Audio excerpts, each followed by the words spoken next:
So hello again. So let's deal now with our progress check 6. We are going to deal with 2 pages. So the first one it has to do with a text about sharks. So cage diving with sharks. So we are going to make exercise 1 and 2 concerning the text, sorry, and then we have a speaking section, and then we are going to deal with the revision of module 6. So please follow me, open your books at page 99. So before we read the text, I want from you to have a look at these six sentences here, six question, I'm sorry, because we are going to read the text, and then according to the text we are going to deal with this exercise. So please have a look at this one first. So read the question, please, and the four alternatives. So let's go to the text. I'm going to read it as I usually do it because you cannot do it. So cage diving with sharks. I stared into the cloudy water from the side of the boat. I couldn't see anything, but I knew there were great white sharks somewhere down there. I also knew that in a few minutes our guide would pour shark bait, a mixture of liver and tuna, into the water. Sharks can pick up the scent of blood and meat from a mile away. In the meantime, my friends and I climbed into a steel cage, got into the water, and waited for the sharks to come and feed. I just hoped we wouldn't be on the menu. We were in Mexico, and my friends had convinced me that seeing these endangered creatures would be the experience of a lifetime. I realized I was shaking just before the dive, but the guide tried to calm me down by promising that there was no way the sharks could reach us through the bars. As the cage began its slow journey down, I couldn't see clearly through the water, but after a few minutes I made out the shape of a great white shark moving slowly towards us. This species can be very aggressive, but instead of fear, I felt the thrill of seeing this marvelous creature face to face. Suddenly, it glided by, right next to the cage, and I glimpsed rows of razor sharp teeth in its blood red mouth. Our guide said that human beings aren't usually part of a shark's diet, but I kept away from the bars just in case. The great white soon vanished, and there were no more sharks that day, but I was glad I went cage diving. It was an experience like no other.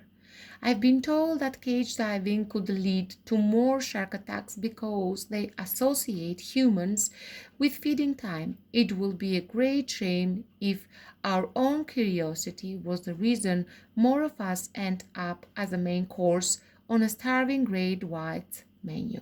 So here this is the text made of 4 paragraphs. It is about the white sharks. So here we have the 5 questions. So please stop the recording, have a look at the 5 question, and then deal with the exercise. So which of the following does the writer say in the first paragraph? In the first paragraph, okay? So which of these? Okay, that sharks have a very good sense of smell. Do you remember the sense of blood? The scent of blood and meat from a mile away. Wow, from a mile away. How did the writer feel before the experience? How did they feel? Afraid. It says, I realized I was shaking just before the dive. Okay, so afraid. Let's deal with the third one. How did the writer react when he saw the shark?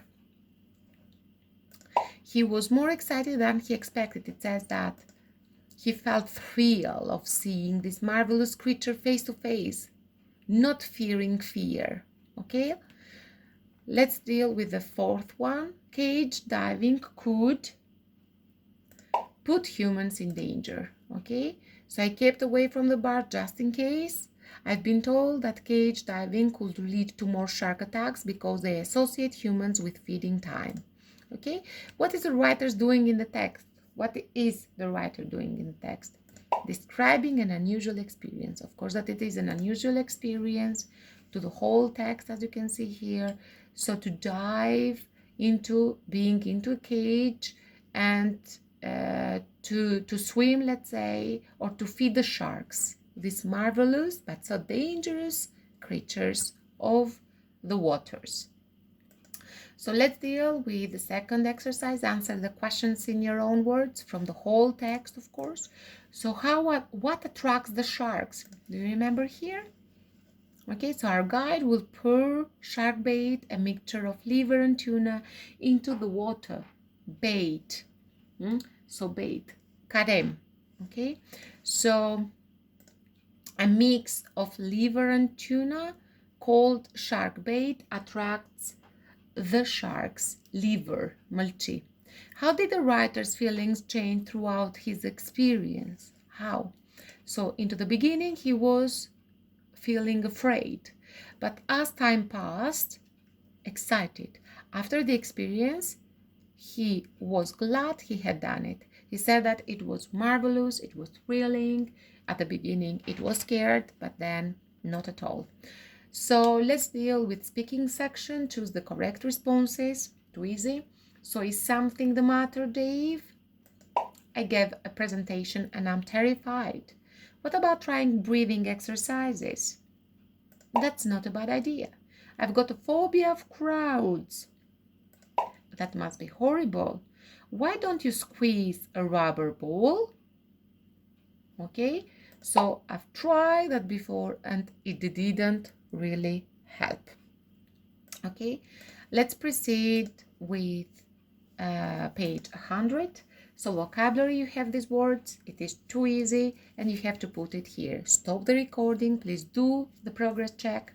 Please do exercise 4, of progress check, and let's check it together. So Sue avoids spiders at all costs. At all costs. Okay, it means that at any occasion, at every circumstances, she avoids them. She doesn't want them because she's terrified of them. Dan's hair stood on end when he saw the mouse. Do you remember stood on end because I'm terrified? As he got nearer the dentist, Tom started to shake like a leaf. Tădăridem si GFPM. Luke, when he saw the snake, Luke froze. I often feel when I look down from a great height. I often feel what? Dizzy. Amy went as white as a sheet when she heard the strange noise. Do you remember these idioms? Hugo was as if he had run a marathon. Okay, so was doing what? Was sweating. Jack suffers from panic attacks. His heart started beating fast when he saw the plane. Bees don't usually sting. Okay, choose the correct items. So here are modal verbs, too easy for you. So visitors mustn't get too close to the bars at the cage. It is forbidden, it isn't allowed. It can't be a spider, it's only got 6 legs. So we have logical assumption, negative logical assumption, I'm sorry. Okay, so it can't be a spider because it must be, for example, an insect or something else. Max even look at snakes when he was a child. Couldn't even. Okay, so past. So past ability or something that he couldn't do in the past. You try skydiving, it's fantastic. Sorry, you should, as an advice. Okay, a piece of advice. You should. It is a must. You should try it. You don't have to kill the spider, Dan. Put it outside, so it is not necessary. Don't do it. Okay, so fill in with the articles. We have also done it. So Jack visited Egypt, and so the Sphinx. It is unique. There is a spider in the kitchen. Now specific. The spider is on the fridge. Okay, the river Thames flows through the center of London, England. So in front of cities, capital cities, in front of countries, nothing as here in Egypt, as here in front of the names, but the river Thames because it is one, unique.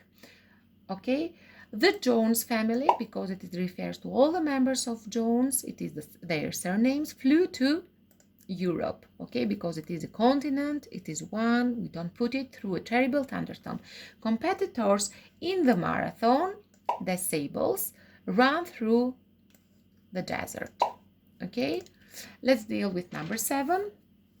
Complete the second sentence so that it means the same as the first. Use no more than 3 words. I'm sure he's Spanish. He must be Spanish. Too easy. It's a rule to wear evening dress. You have to wear evening dress because it is a rule. Each session costs 20 pounds. Okay, so you have to pay 20 pounds for each session. Cameras aren't allowed in here. You can't take photographs in here. It's possible they won't come to the meeting. They may not come to the meeting, okay. So all here has to do with modal verbs, okay. We are skipping listening section and we go to writing. So here it is your duty, it is your work for next time. This is part of an email you received from your English friend Jane. Write her an email giving your advice. 120 to 160 words. From Jane, thanks for the invitation. I'd really love to visit you in your country, but I have a problem. I'm terrified of flying. Have you got any advice about how to overcome my fear? Okay, so here you should have into your minds, because we have done it, writing an email of advice. And what it is more important at this part, it is the useful language that you should use, okay. And of course, remember useful language and remember the plan. So greetings, opening and closing remarks. Hi Angie, for example, best wishes, and your first name. Paragraph 1, to express the reason why you are writing. And paragraph 2, the main body, so give advice and possible results. And of course the conclusion, okay. So this was the lesson for this week. So please, homework at Edmodo, okay. So student books, page 100, exercise night writing, and it is a portfolio activity. So please do it very carefully and take it seriously. So deadline, it is 28th of March, and prepare next week for the second semester test. So make a revision, module 4, 5, and 6. Thank you.